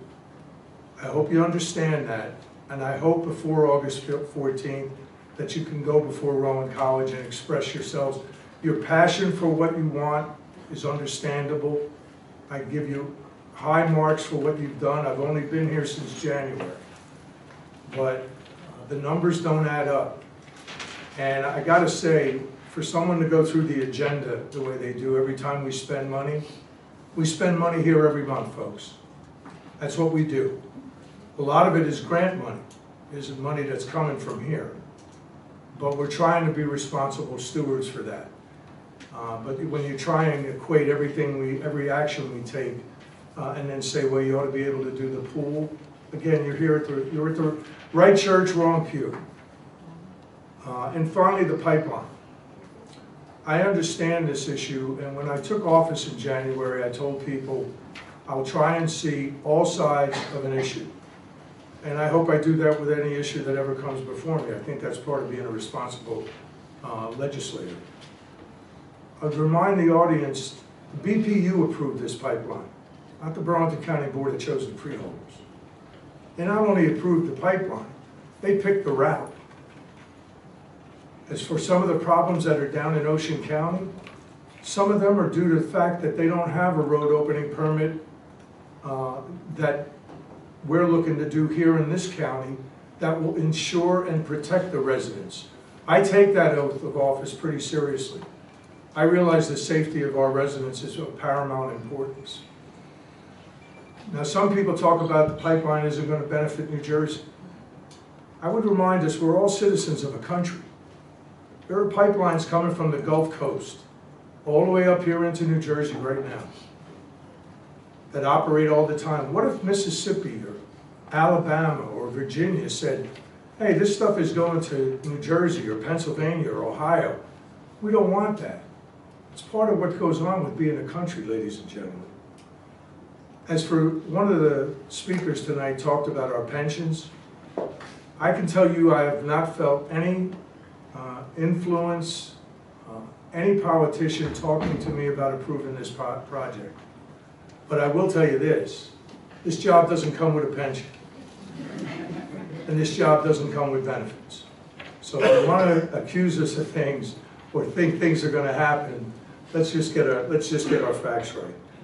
I appreciate the gentleman that came up before us from the Joint Base, because since becoming freeholder, I've had a lot of interaction with the base. As a matter of fact, I'll be out there Friday for a change of command ceremony as the outgoing Joint Base commander leaves and the incoming one comes in.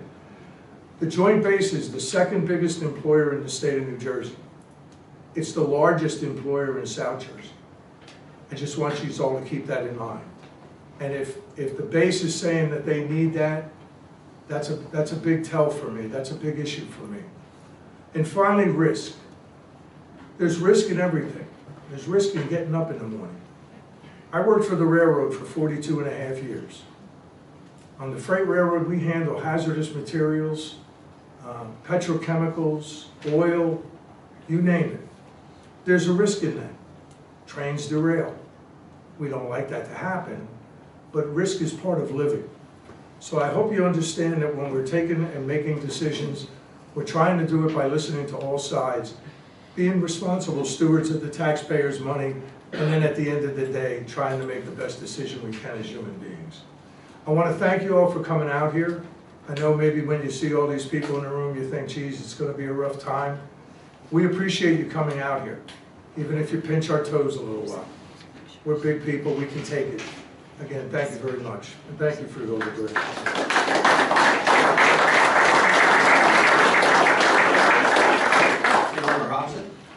Thank you, Freeholder Director. Over the past week or so, I have been stalking our Director of Human Services, Charlotte Simpson, and asking for her help to help me get a 22-year-old homeless woman placed with temporary housing. So I want to publicly thank Charlotte for taking my countless text messages, just countless, throughout the day, all times of the day. So about a week or so ago, I received a text message from someone who runs a not-for-profit in Morristown talking about, we had a Burlington County 22-year-old female with nowhere to go. She was in front of Cherry Hill Plaza with absolutely nowhere to go. Today, I had the opportunity to meet with someone who has been 12 years clean now of opioid addiction.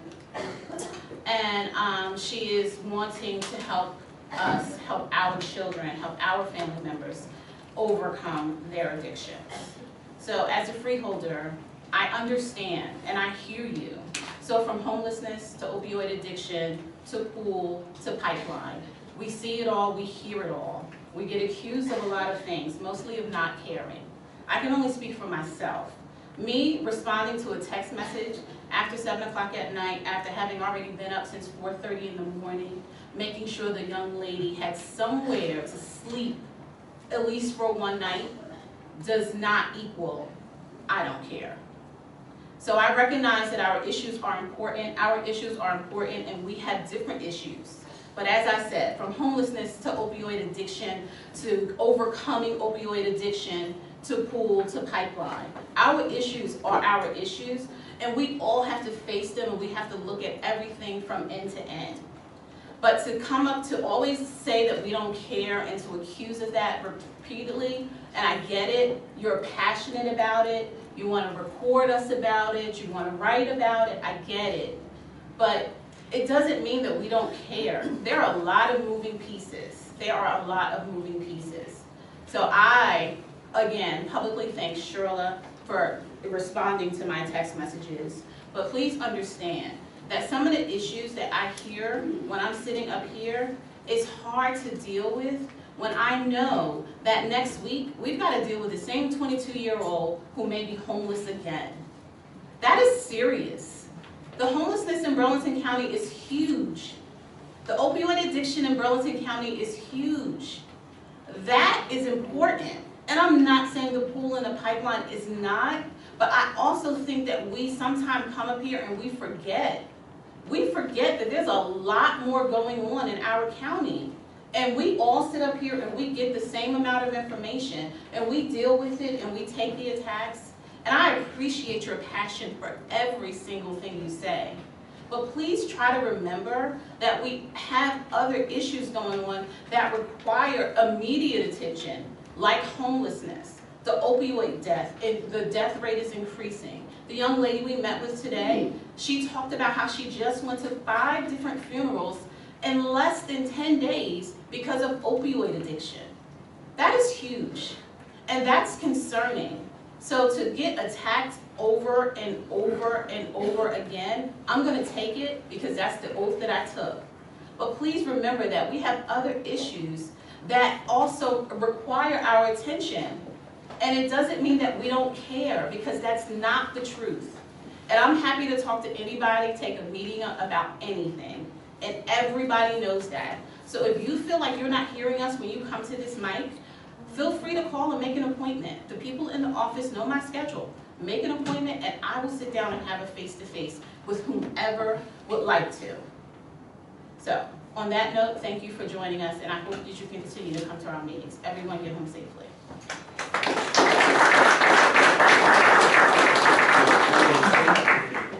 Thank you, Director.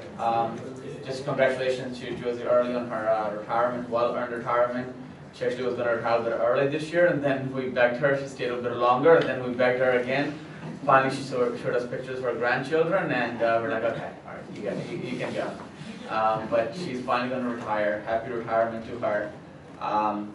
As the other freeholders have said, you know, there's a lot on our plates all the time. The young kid, you know, you talk about, you know, they'll give the money to the college, and the college can put the money into the campus and all that. We are a tax entity. We don't have a tree to get the money from. We don't have a bank. We don't have credit cards. Only time we get the money is from all of you and ourselves by taxing each other. I am taxed to death myself. And if I am in a position where I can control and do something about taxes, I'm gonna do it. I have 3 kids, I'm in a townhome, I'm working my ass off trying to provide for that, and I don't have a pool for my kids anywhere, and I don't think I will ever be. So congratulations for those of you that have been enjoying a pool. I didn't grow up with a pool. I don't have it. I understand the importance of it, but my kids are not going to be learning the lessons because I don't have the money for all that. And what I'm going to do if I have to send the money over to the college, I have to tax all of us and all of you to give that money to the college so they can have the pool running. But that's how we get the money, from taxing you. Who wants the taxes to go up? We struggle just to construct the budget this year, and you can read the headlines.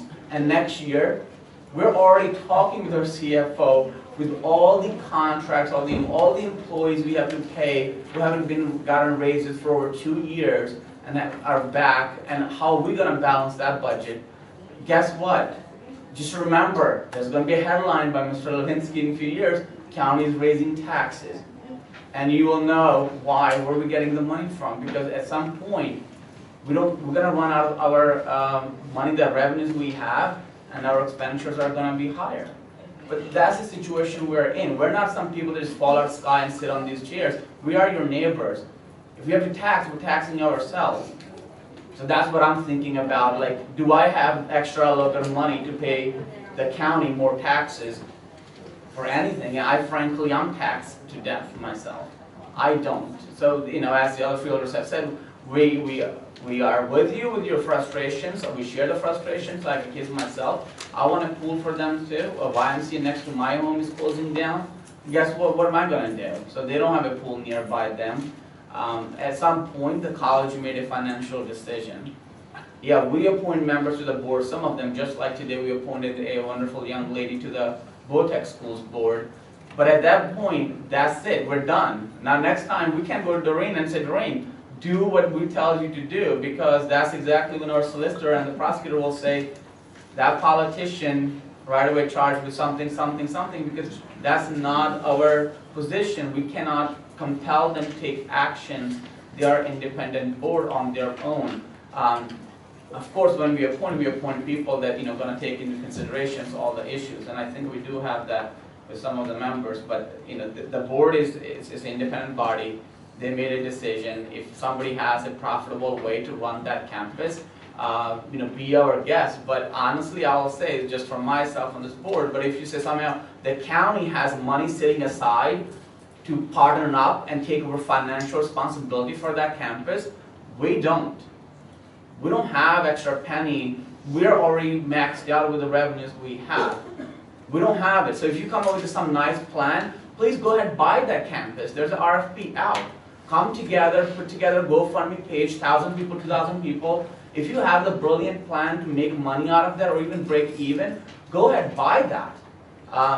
You know, I know Freeholder Tribal wants to have an exploratory committee and all that, but, you know, he had 2 years to think about that, 2017, 2018 on this board, and the whole college shifted under his view, under his vision from the Pemberton to Mark Laurel.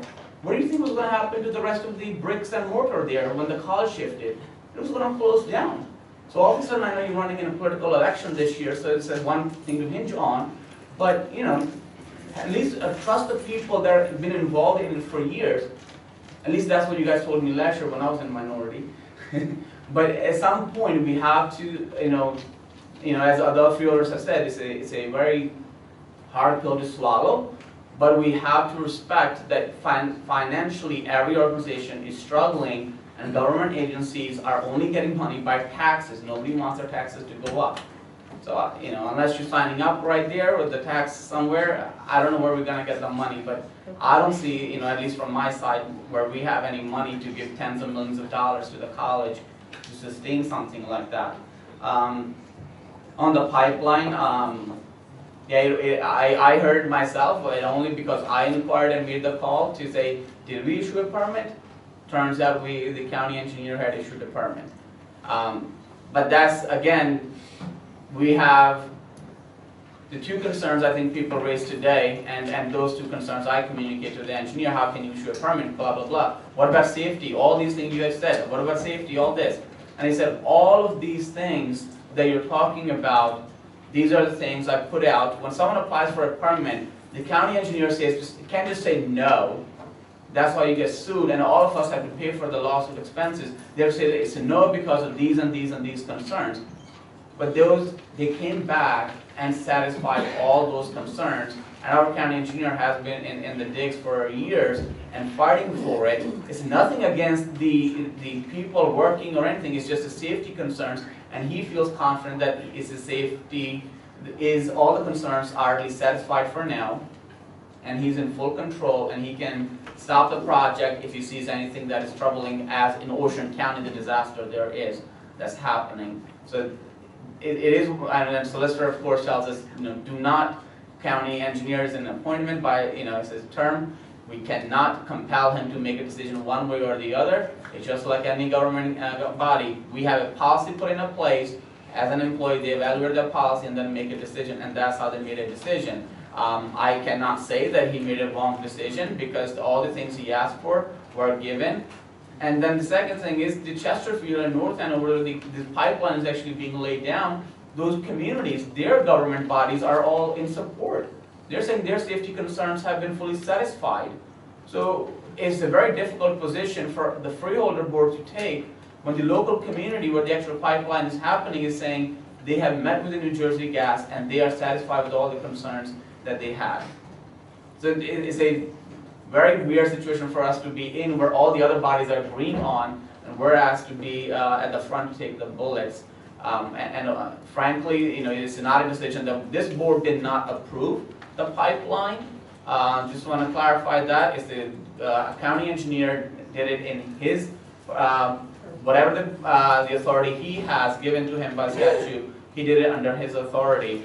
The second thing I want to clarify is, I know earlier one of the speakers mentioned that there's an order from the judge to not take any action because of the lawsuit, but that lawsuit was based on December road closing permit resolution that this board had passed, where myself and Director Polian had voted against it, but that is pending. So the permit right now is not for road closing, and that's the one that's pending in the courts, and that's what, and no action has been taken in terms of closing that road, because that would have to come in front of this board. So right now, as I said before, it's something I had to call in to figure out. The last thing, I have my NGA union members here, and I've been a NGA union member. I was 11 years, and I have a lot of union members here. The one thing that we have to avoid, and some of the speakers are getting into this personal, is start attacking other unions. Unions are under attack nationally, all over the place, for every bit there is. The rank and file people really have nothing to do with the policies that are made, or the design of an engineer, or the project manager who tells them where to put the cones and what to do, where to drill, and where to lay down the pipe. We know the Ocean County is a disaster. It was a very much poor planning. There's at the end, it has gotten to a lot of different problems, and our county engineer has completely studied that and made sure that this permitting process is covering and ensuring that those things are not repeated in Burlington County. But that's not a fault of the rank and file. When you tell them to put a damn pipe, they're gonna put down a pipe whatever you tell them to do. But they're project managers, I don't know who the people are on the powers to be, who definitely did not do the job they were supposed to do. All right, Tiber, I think I'm not gonna get into the pool again. I know he wants to have the committee. Thank you very much, everybody, for coming. And we appreciate your feedback. I know it's very difficult, frustrating, and we chose to put our butts in these seats to take the shots, and we welcome you every single day. Thank you.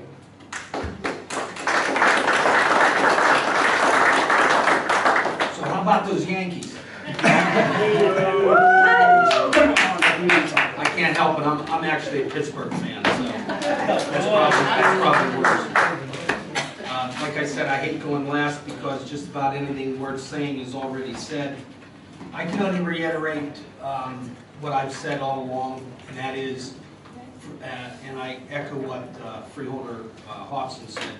For anyone in this county to think that these people up here, and I mean everybody, does not care about the residents is sadly mistaken. The only thing that I will say relative to both the pool and the pipeline is some of us came into the ball game, I want to say, very late in the game when things were already pretty much wrapped up. And I think it's very unfair of people to approach us at that stage and make it out like we can move heaven and earth. And I think anyone who knows the legalities that were involved in all of this realize, in my opinion, we were doomed from the get-go. We do have probably one of the finest engineers in this state. And I would never, in all honesty, in my tenure, want to see that man leave, or I find it very irresponsible that somebody would tell him to resign. At the end of what people are going to see happen with this whole process, I think there's some people that are going to be very humbled, and I think there's going to be some people that are going to be a little, I should say, remiss for some of the comments that they made.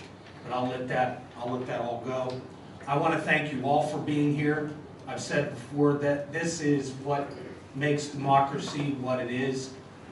The right for all of you to come, beat up on your elected officials, and get your statements out there in the public. Thanks so much to everybody. The directors, I'll say it till the day I leave here, thank you for everything you do for the residents and us. You make this county work. Thank you all for coming, and have a good evening.